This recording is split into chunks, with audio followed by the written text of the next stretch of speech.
Hello friends, welcome to mind blowing study. तो जैसा कि आपको मालूम है कि हम क्लास 10 की ऑब्जेक्टिव टाइप का क्वेश्चन कर रहे हैं मैथ्स का।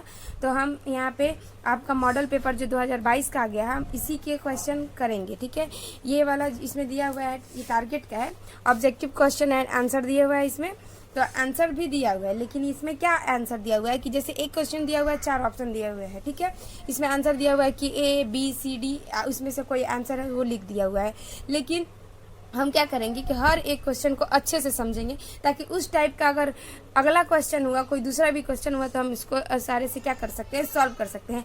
आपको बहुत फोकस करना होगा इस पे, ऑब्जेक्टिव टाइप के क्वेश्चन पे, क्योंकि आपके एग्जाम में 50% ऑब्जेक्टिव आ रहे हैं। तो आप ध्यान रखिएगा। ठीक है, सबसे पहले हमारा पहला जो चैप्टर का नाम था वास्तविक संख्या। ठीक है, तो वास्तविक संख्या जो इसको रियल नंबर कहते हैं, उससे आपके पास ये क्वेश्चन में टोटल 25 क्वेश्चन दिए हुए हैं। देखिए यहाँ पे आंसर दिया हुआ है, ABCD करके आंसर दिया हुआ है।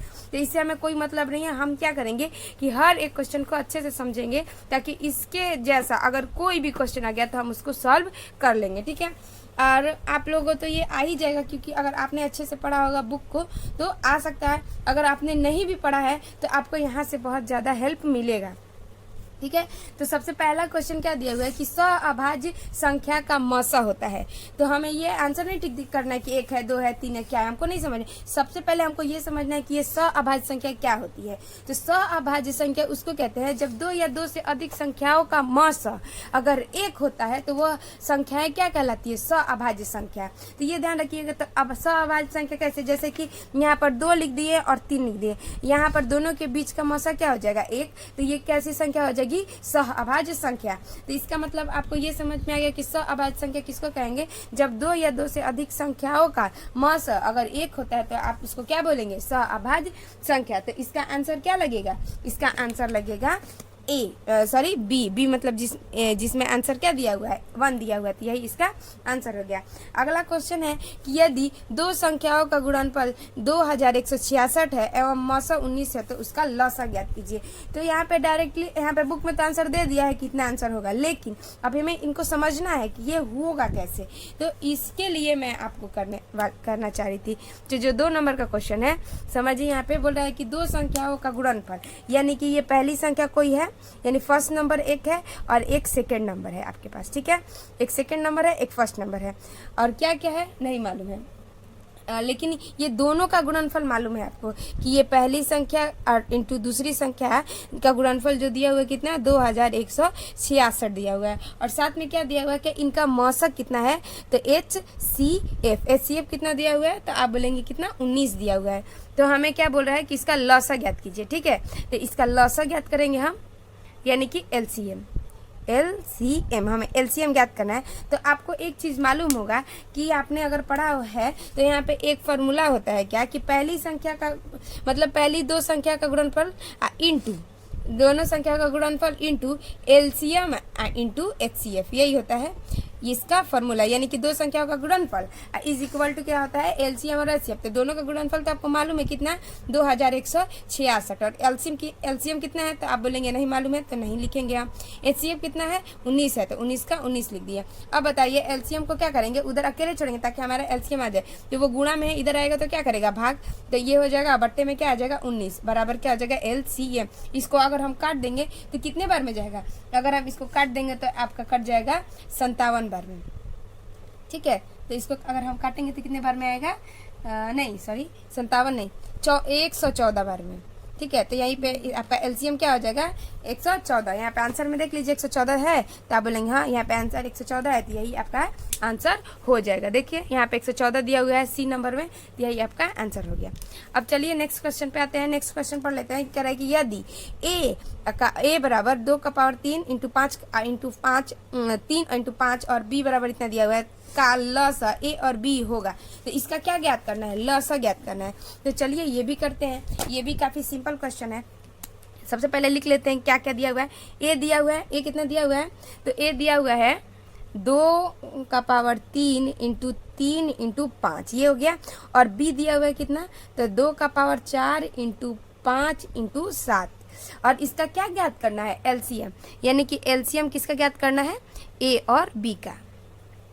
ए और बी का एलसीएम ज्ञात करना है। तो जैसा कि आपको मालूम है एलसीएम ज्ञात करने के लिए क्या करते हैं, सबका बड़ा बड़ा वाला पावर लेते हैं। जैसे कि सबसे पहले हम, और एलसीएम में यही होता है कि आप सब लेंगे, जितनी भी संख्याएं आपकी आई हुई हैं सभी को लेंगे।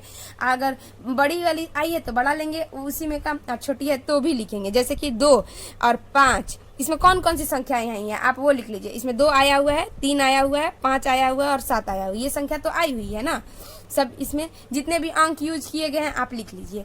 और सबसे पहले देखिए कि 2 सिर्फ यहाँ पे 2 3 बार आया है, यहाँ पे 4 बार आया है। तो एलसीएम में यही होता है कि आप क्या करेंगे, जो ज्यादा बार आया है उसी को लिखेंगे, यानी कि 2 का पावर 4 वाला लिखेंगे। और 3 देखिए यहाँ पे 1 बार है ही नहीं, तो यहीं 1 ही बार हो जाएगा। यहाँ पे भी 1 बार में है, यहाँ पे भी 1 बार, तो 1 ही बार होगा। और 7 यहाँ पे 1 बार है तो 1 ही बार लिख सकते हैं। अब इसको यहाँ पे आंसर ऐसे नहीं दिया, इसको गुणा करके दिया हुआ है, तो आप लिख दीजिए 2 4 बार लिखें तो 2 दूनी का 4, दूनी का 8, दूनी का क्या हो जाएगा 16 इंटू 3 इंटू 5 इंटू कितना 7। तो यहाँ पे आप गुणा कर लीजिए, 16 3 48, 48 में यहाँ पे 5 से गुणा कर लीजिए, 48 में 35 से गुणा कर लीजिए तो कितना आ जाएगा। तो 8 5 40, हासिल बच्चा 4, 20 4 24, 24 का 4, हासिल बच्चा 2, 12 13 14, ये हो गया। तो 0861 यानी कि इसका आंसर कितना आ जाएगा 1680। तो आप देख लीजिए 1680 ऑप्शन में है, तो आप बोलेंगे हाँ सी का ऑप्शन में दे दिया है डी 1680, तो यही आपका क्या हो जाएगा आंसर हो जाएगा। ठीक है, तो आपको मजा आ रहा होगा क्वेश्चन करने में, क्योंकि देखिए अब आंसर लगाने से क्या फायदा है, आप आंसर रटेंगे कितने आंसर रख सकते हैं। अगर यही अंक बदल के दे दिया है तो आप बना सकते हैं, नहीं बना सकते। इसीलिए आपको यहाँ पे क्या कराया जा रहा है, हर एक क्वेश्चन को अब इसी टाइप का अगर दूसरा अंक दे दिया रहेगा तो आप आराम से सॉल्व कर सकते हैं। आगे समझते हैं अगला क्वेश्चन। कह रहा है कि यदि m एक धनात्मक पूर्णांक है तो धनात्मक विषम पूर्णांक का रूप है। तो धनात्मक विषम पूर्णांक, तो पूर्णांक में अगर किसी भी पूर्णांक संख्या से गुणा करने पर पूर्णांक ही होता है पहली बात, और विषम संख्या जोड़ने पर वो क्या हो जाता है विषम संख्या हो जाता है। तो एक आपकी विषम संख्या तो धनात्मक पूर्णांक है, जैसे कि मान लेते हैं, ठीक है, हम मान लेते हैं कि क्या कि यहाँ पे 4 का तो 4 रहेगा, और m अगर धनात्मक तो m बराबर हम क्या मान लेते हैं 2 मान लेते हैं। तो 4 में 2 से गुणा करेंगे तो कितना आ जाएगा 8 आएगा, और 8 में 1 जोड़ देंगे तो कितना आ जाएगा 9, और 9 क्या एक विषम संख्या। उसी तरह अगर यहाँ पे 4 में 2 रखेंगे तो 8 और 2 जोड़ेंगे तो ये क्या हो जाएगा सम, ये भी क्या हो जाएगा सम। तो इसका मतलब कि धनात्मक पूर्णांक में विषम जोड़ने पर विषम प्राप्त होता है और सम जोड़ने पर क्या होता है सम प्राप्त। तो इसका आंसर क्या हो जाएगा, यहाँ पे बोला था क्या ज्ञात करना है विषम, तो इसका मतलब आप क्या ज्ञात करेंगे विषम, तो विषम जोड़ेंगे।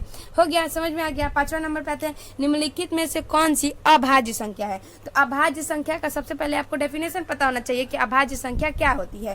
तो अभाज्य संख्या किसे कहते हैं, एक बार आपको याद है तो आप खुद से रिवाइज करिए वहीं पे।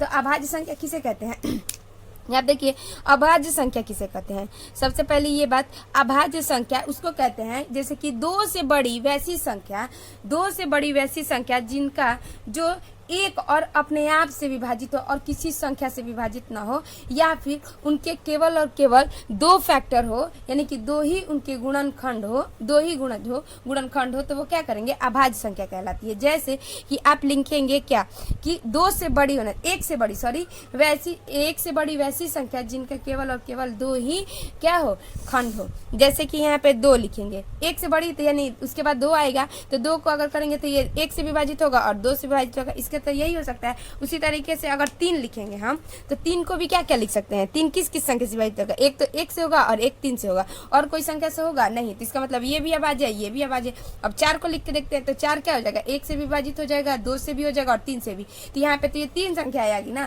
तो जब 3 संख्या आएगी तो ये अभाज्य संख्या नहीं हो सकती है।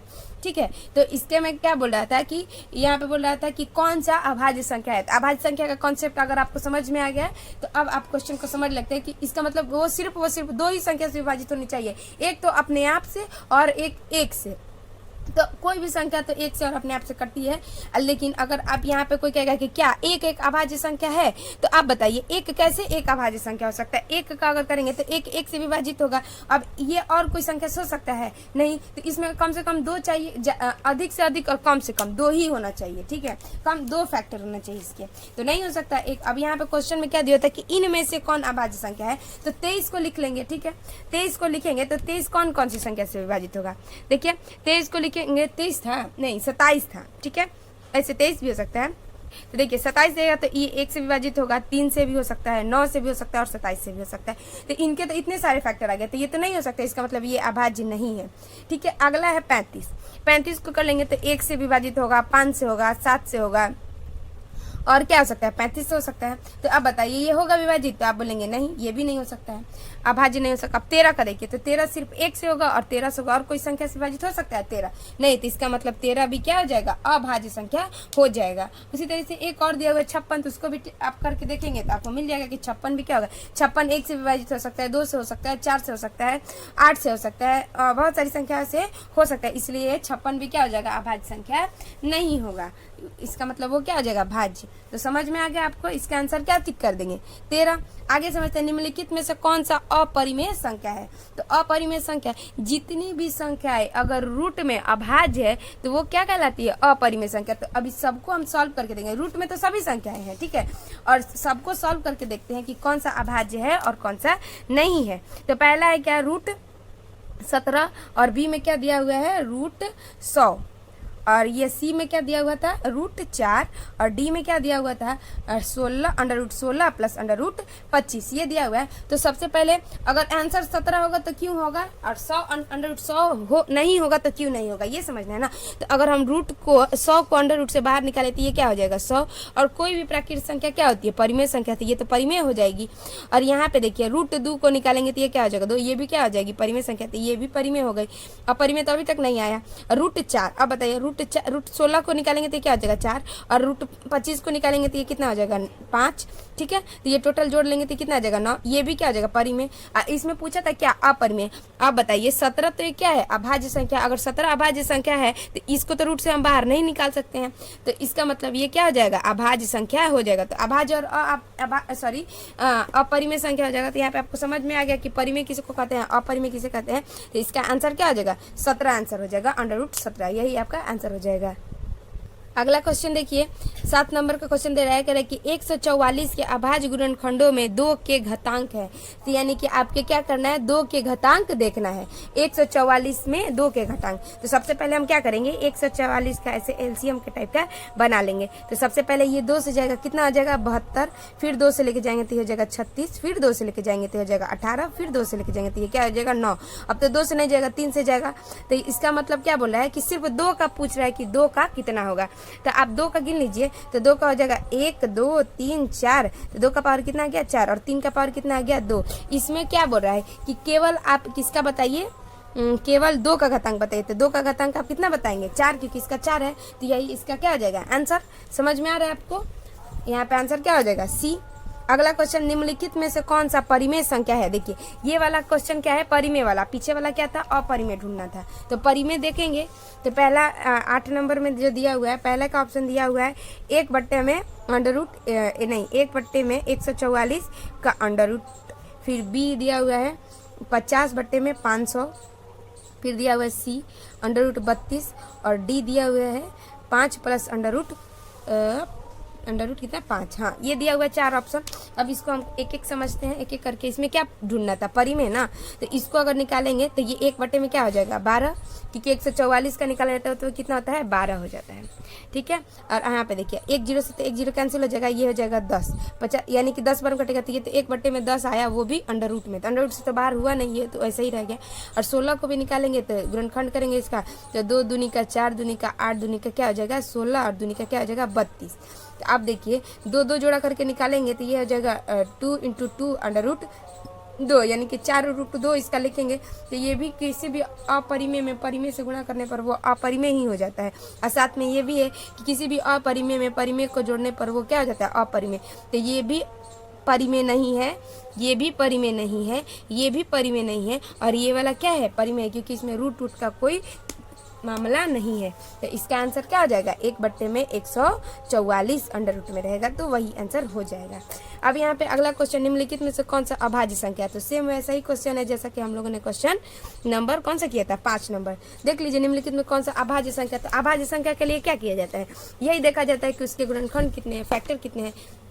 तो यहाँ पे देखिए 91 दिया हुआ है, पहला क्या दिया हुआ है 91, 91 का फैक्टर करेंगे तो जैसा कि आपको मालूम है एक तो सभी संख्या से कटता है और 7 से 13 7 51, 7 13 से करेंगे तो ये 13 से भी कटेगा और 51 से भी, मतलब और संख्या से भी कट जाए, 2 से अधिक हो गया इसका मतलब वो अभाज्य नहीं है, तो इसका मतलब ये तो कैंसिल हो गया, अभाज्य नहीं होगा।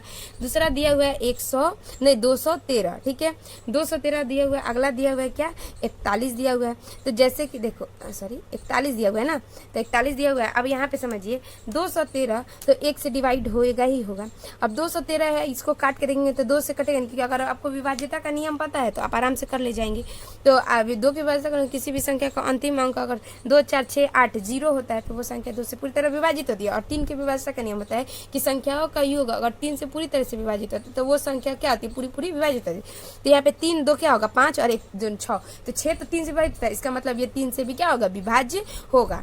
और 3 से तो 4 से नहीं 5 से नहीं। अगर देखिए यहाँ पे 2 तो आपको ऐसे ही प्राप्त हो गया और 113 से विभाजित तो होना ही है इसको, तो यहाँ पर आपको 2 से ज़्यादा मिल गया। अगर 2 से ज़्यादा मिल गया तो वो क्या हो जाएंगे भाज्य, तो इसका मतलब ये भी अभाज्य नहीं है। 41 को लीजिए तो 41 1 से विभाजित होगा और ये एक ही बार में 41 होगा, क्योंकि इसके बीच का आप कोई भी ऐसी संख्या नहीं जो 41 को काटे, तो यही वाली संख्या क्या हो जाएगी अभाज्य संख्या हो जाएंगी। तो यही आपका क्या हो जाएगा आंसर हो जाएगा। देखिए यहाँ पे सी नंबर में दिया हुआ है 41, तो यही इसका आंसर हो जाएगा। अब नेक्स्ट क्वेश्चन पे आते हैं हम 9 नंबर का क्वेश्चन पढ़ते हैं। 9 तो हो गया, 10 करना है हमें। यहाँ पे इसको टिक कर देते हैं, कौन सा था 41।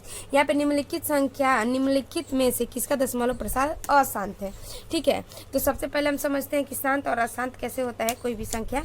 तो यहाँ पे देखिए क्या दिया हुआ है कि दशमलव प्रसार अशांत पूछ रहा है, तो 23 और 50। अब यहाँ पे क्या किया जाता है, उसके किसी भी संख्या अगर दिया रहेगा उसको शांत और अशांत उसका ढूंढना है, तो आप करिए उसका जो हर है उसको उठा लीजिए और हर का गुणनखंड कर डालिए। तो इसका हर का गुणनखंड अगर हम करेंगे तो क्या हो जाएगा 2 दून 5 5 25 और दूनी का 50, यानी कि इसके गुणनखंड में क्या क्या आया 5 5 2। तो जिस भी संख्या के हर के गुणनखंड में केवल 2 आएगा तो शांत होगा, केवल 5 आएगा तो शांत होगा, और 2 और 5 दोनों आएगा तो भी क्या हो जाएगा शांत। लेकिन इसके अलावा कोई संख्या आ गया तो वो क्या हो जाएगा अशांत हो जाएगा। यहाँ पे आप देख लीजिए 39 बटा में कितना है 243। अब इसका हर का गुणनखंड करेंगे तो हर कितना है 243, 243 को करेंगे तो 7 × 7 × 7, तो ये क्या हो जाएगा ये तो अशांत हो जाएगा ना, ये क्या हो जाएगा अशांत हो जाएगा। तो कोई भी संख्या अगर रहेगा जिसका हर का गुणनखंड करके देखेंगे, अगर सिर्फ 2 है तो वो क्या हो जाएगा शांत, सिर्फ 5 है तो भी क्या हो जाएगा शांत, और 2 और 5 दोनों है तो वो क्या हो जाएगा शांत। लेकिन 2 और 5 आया साथ में कोई और भी अंक आ गया तो वो क्या हो जाएगा अशांत, या फिर कोई और